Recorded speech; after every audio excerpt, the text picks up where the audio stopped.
Welcome to lecture 13. In the last lecture we discussed about the transparency and accountability of which is required to maintain in a public organization, including the urban local bodies.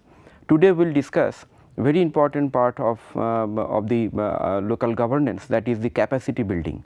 Now from the lecture from the initial part of this course, we have been discussing that urban local government is the third tier of the government and it has got much more responsibility than the earlier times.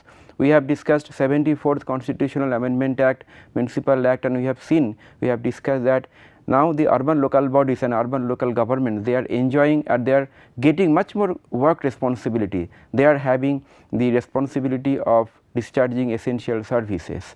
They have the responsibility of conducting and doing the planning work in the municipality and developing the basic infrastructures. So, the moment we talk about more responsibility, more job, more task, so similarly it comes that unless a organization is stronger, if a organization is improved than the earlier, organization cannot perform. So, one very important part of that organization improvement or development is that capacity building. Now, what is the meaning of capacity building and how we can do the capacity building, that we will discuss in 2 lectures. So, today and next lecture. So, let us start that part.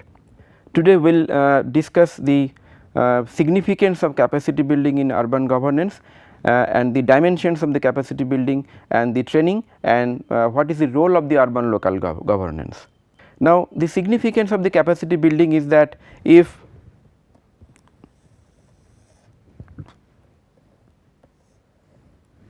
this is the earlier responsibility of any government and you have enhanced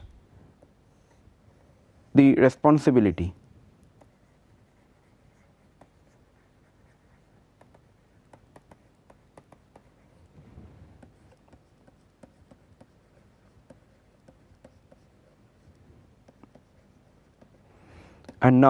and because of that, maybe earlier the capacity was like this and maybe now there is a enhancement of the capacity up to a certain limit. Now, how do I fulfill this gap of larger responsibility and the capacity? So, responsibility is very high and capacity is very less. So, as a result of this phenomenon, there is a immense pressure on the urban local bodies functionaries, the people who are working in the development authorities, the elected representatives and any persons who are working on the grassroots level. I tell you one of my example that in a short term training course, I was interacting with the public representative of some municipality. So, one of the public representative, they told that that in today's time the expectation of the people from the public representative and urban local government is huge. They not only come for the developmental and basic services to the municipality, they also reach to the municipality and the elected representative even for their family matters and for their matters related to their community disputes and conflicts. Now, the question is, and they are saying that, sir, we do not get even essential minimum time for our own family. So, that is, I do not believe that it is a isolated events or isolated example. It is happening in every grassroots level areas on the local governments where people are working. That means, considering the huge responsibility and the job and task required to be done ahead, the capacity at the local level is very less. So, we need to enhance this capacity, and to enhance that capacity we need to learn that what to enhance, how to enhance, what to do, how to do. So, with this thing in mind, let us discuss few theoretical very important part. Now, when we say capacity to do some particular responsibility or particular function, it comes to individual level on performance, that how a particular person can perform better, or a section can perform better, or a municipality as a whole perform better. So, the performance depends on 3 factors. One is environmental, motivational and behavioral. So, let us see that what does all these terms mean for our purpose. Now, environment is like there are many offices which have the shortage of basic office infrastructure. Working environment is not good, softwares and equipments was not there. I have seen many municipalities and urban local governments where the people were trained under the schemes or were trained for computers and any other computers, but in the municipalities computers are not there. So, after the training they came to the municipality and they cannot use their enhanced knowledge and the skill. So, that kind of problem I have seen the municipal corporation and the municipal office where there is not adequate space for the visitor sitting. So, these are fundamental issues and the problem or shortage which required to be improved. I have seen municipal offices which is having tremendous political problem, political disturbance, and disturbance is such that the functionaries cannot work properly within their work environment. So, if you consider all this problem, the ultimate outcome or the result of this problem is this non-performance or shortcomings in the service delivery. So, environmental factors are the major important factor which is, so this environment, please take a note that this environment is not the natural environment, this environment is the basically working environment of any organization. The second part is the motivational. Now, each and every local government and their staffs need to be motivated for their better job. We have discussed earlier that municipal staffs are appointed by a service commission set by the state government for particular local bodies. Now, there may be motivational problem, they may be demotivated if there is no promotion policy, job tenure, job security, or maybe job profile is not good, or there may be a lack of incentive schemes. And in the vice versa, if the municipality can provide better promotional facility, job security, job tenure and accountability and better job profile, the motivation can be improved. So, you can understand that environmental factor is basically working level factor and motivational factors basically the factors which act on the individual level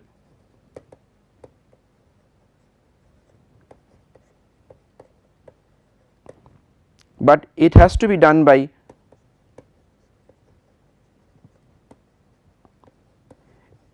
ULB. Now, we have seen organizations where the organizations are having fantastic environmental condition, better infrastructure equipments, better working atmosphere, all the rooms are air conditioned, there is no problem, and they have comparatively better motivational or better staff promotion policy, staff tenure security, working profile, etc.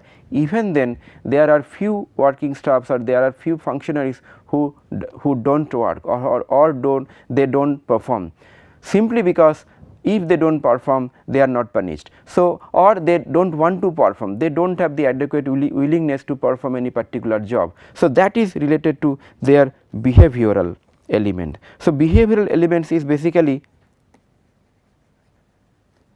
personal matter, internal matters, how a person behave irrespective of environment and motivational. So, behavioral matters basically consist the knowledge, skills and attitude.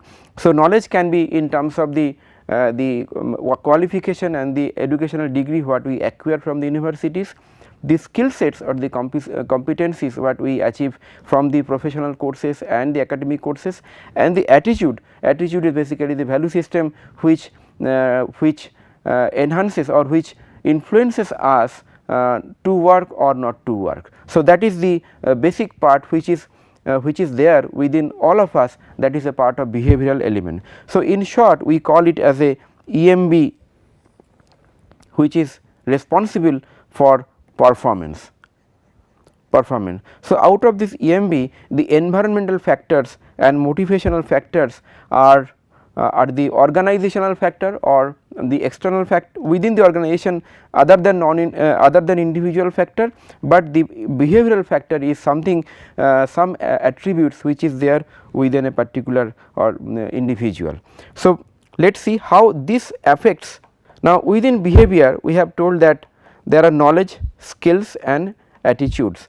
So, whenever we call about not knowledge, it is about the knowing something about facts, procedure, whether that particular person knows about that procedure. Suppose a person is working in your organization, he is supposed to know how to assess a building valuation, how to sanction a building plan. So, he need to know the facts and the process and procedures involved on that particular job. And then standards. A person who is working on the water supply and its network, he should know that what is the minimum standards and benchmark for the water supply in an urban area. Then working environment and most of the cases this knowledge can come from the degree, educational degree, experience or exposure. And then skill, there are various kind of skills which is required to be acquired. Some skills could be physical, some skill could be interpersonal, social, intellectual. For example, the people who are working at the grassroots level for the cleaning staff or the garbage collection and all those job, the people who are involved on those job, they need to physically active and physically fit to do some particular job. On the other hand, a person who is working on the municipalities as a executive officer or a officer or any other staff or the reception staff, they need to be very good in interpersonal skill and social skill. And a leader, especially the elected representative, the planner, engineer, architects who are working to make a plan for the municipality, to make the schemes, to make the project planning of the municipality, they need to be intellectual in terms of the getting actual information and doing something in a better way. So, that is the skill part. And apart from this, the attitude also qualifies a person, whether the person is being prepared or not. It can be to the people or the quality or the safety towards willingness to change or willingness to perform some particular job. So, out of this EMB parameter what we discussed, that is environmental, motivational and behavioral. Now, for this environmental and motivational problem, we need few intervention which is called non-training intervention.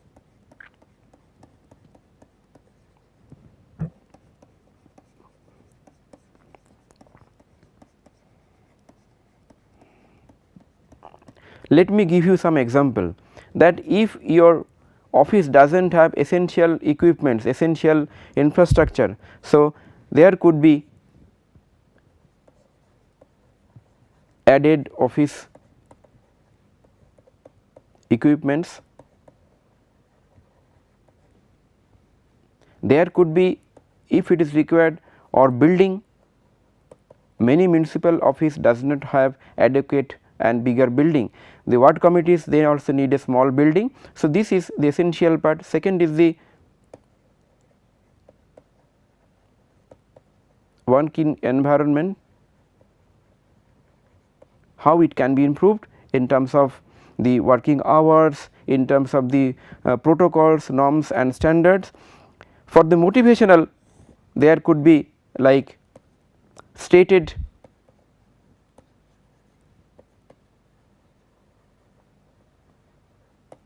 promotion policy, then a system of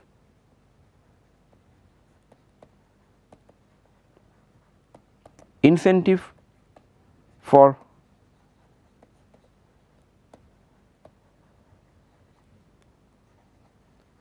better performance. Now, when we say incentive for better performance, it is very difficult to give financial incentive to a person who is working in the government sector, but sometimes in the government sector the incentive could be given in terms of recognition. I know I have seen few municipalities, they have started system of giving various color codes of the elected representative. The elected representative who are performing, who are working in a better way, sometimes they are called as a green coded municipal functionaries or municipal elected representative.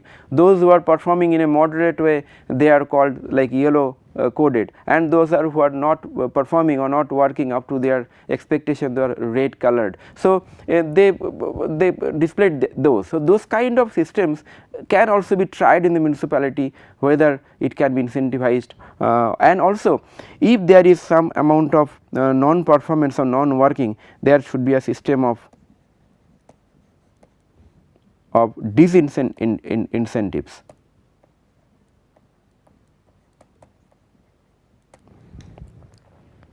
So, at the organization level or office level and at the administrative level, you need to take few actions which will come under non-training interventions. That means, with training you cannot resolve these issues, you have to do something at your organization level or at your administrative level. But wherever you find behavioral issues, like people are not performing or working because of their behavioral problem, either they do not have the adequate knowledge, or they have knowledge, but not doing something because of the lack of skill, or they have knowledge, skill both, but not doing because of their lack of willingness. In that case, it needs basically training intervention.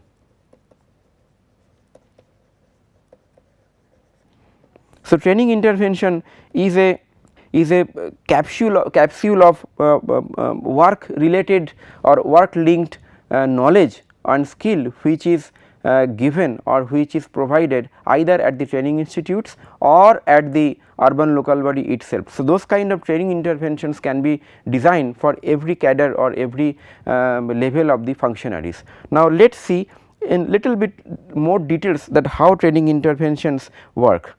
Okay. Before that, let me just mention that what are the capacity building initiatives by the government. When you say government, there are central government, as I mentioned, state government and local government. So, at the central government there is a program called capacity building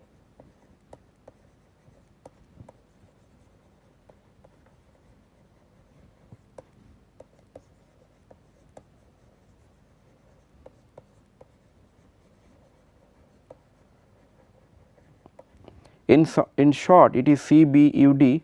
So, Ministry of Urban Development initially started this program earlier. Now, the Ministry of Housing and Urban Affairs, in short it is MOHUA, they are implementing this program, and under this program they have enlisted several training entities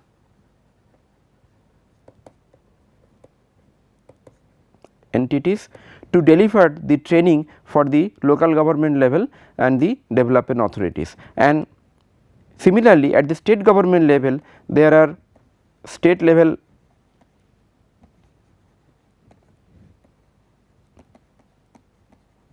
institute and funding. So, all these are coming towards the local level for the training. So, at the local level it is required to implement those training, and you need to implement in collaboration with state government, because your state government will facilitate the process of the funding under the capacity building for urban development.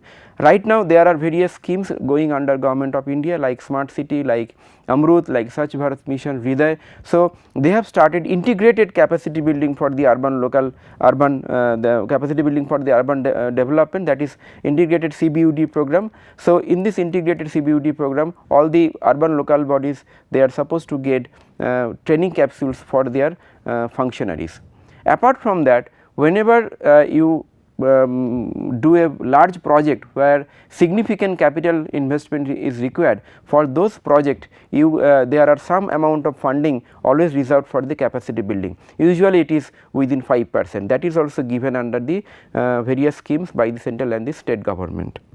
So, now let us just have a look of the conceptual dimensions of the training. Now, why we need training and when we need training. So, we need training when there is a change of organization. Sometimes organizations changes, for example, in our case the municipalities or the corporations, earlier they were not a government organization, after 1992 they become a local government. So, the moment they become local government, the accountability, responsibility and the expectation has increased manifold. So, that is why some kind of training is required for their staffs. When there is a technology and technological change, the municipal accounting system has changed from single entry to double entry. We will come to some module about the municipal accounting system and the finance, but I just mentioned that because of that change in the technology, earlier it was done on done fully by the manual methods. Now, they are doing all the accounting and its procedure by computerized method. So, that change of technology, change of system also needs training of the concerned manpower. Then if there is a change in the policy, let me take right example, say when after the JNNURM in 2005 and subsequent other programs, Government of India they wanted to have reform linked program for the urban local bodies, and they took some other policies like withdrawal of the Urban Land Ceiling and Regulation Act, and then starting of the users fees in the urban service delivery. So, some policies, some actions were mandatory, some were optional. So, when municipality or the urban local bodies they are supposed to implement all those policies, they need to know about the implications of the policy, the intricacies of the policies and the reform, and accordingly they need to apply. Similarly, there are housing policies, there are environmental policy, lot of policies are applicable. So, for this policy they need to take a training for those policy matters and the reform matters. Then it is the people. When there is a change of people, sometimes I have told you that municipality is a geographical concept also.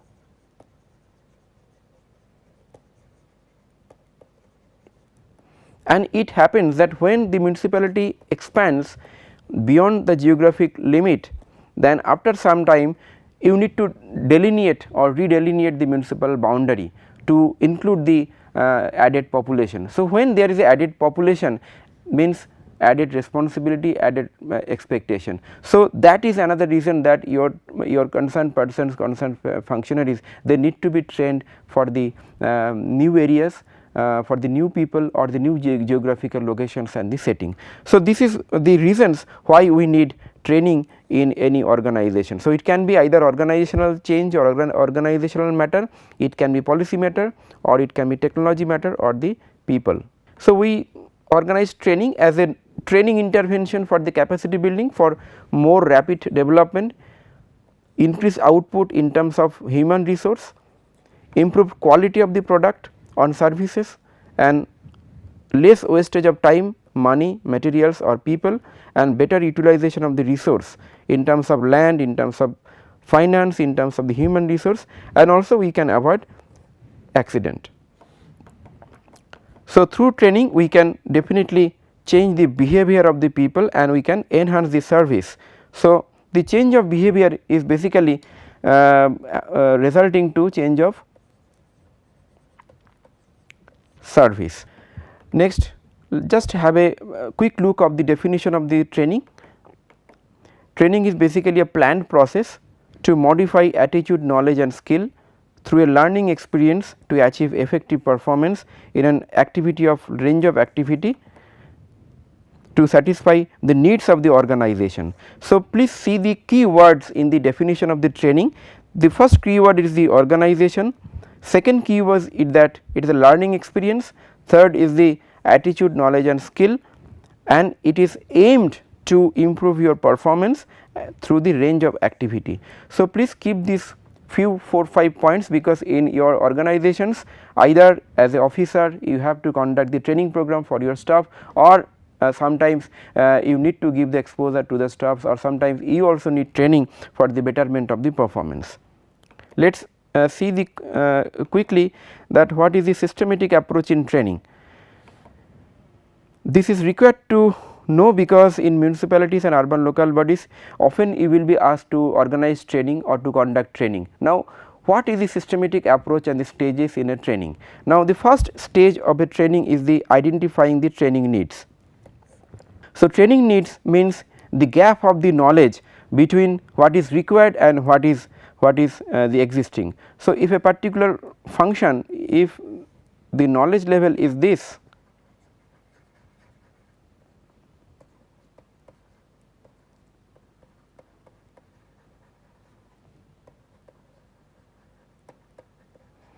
so if the knowledge and skill level required, and this is the knowledge and skill level which we have,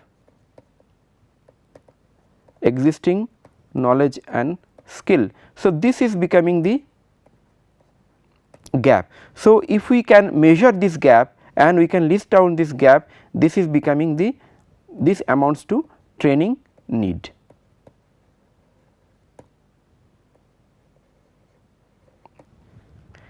Then after knowing this need, we need to plan that how to fulfill that gap of knowledge and skill and how to bridge that gap by using some training or capsule of training. That part we are calling as a plan and design of the training. So, in the plan and design of the training, our objective is to fulfill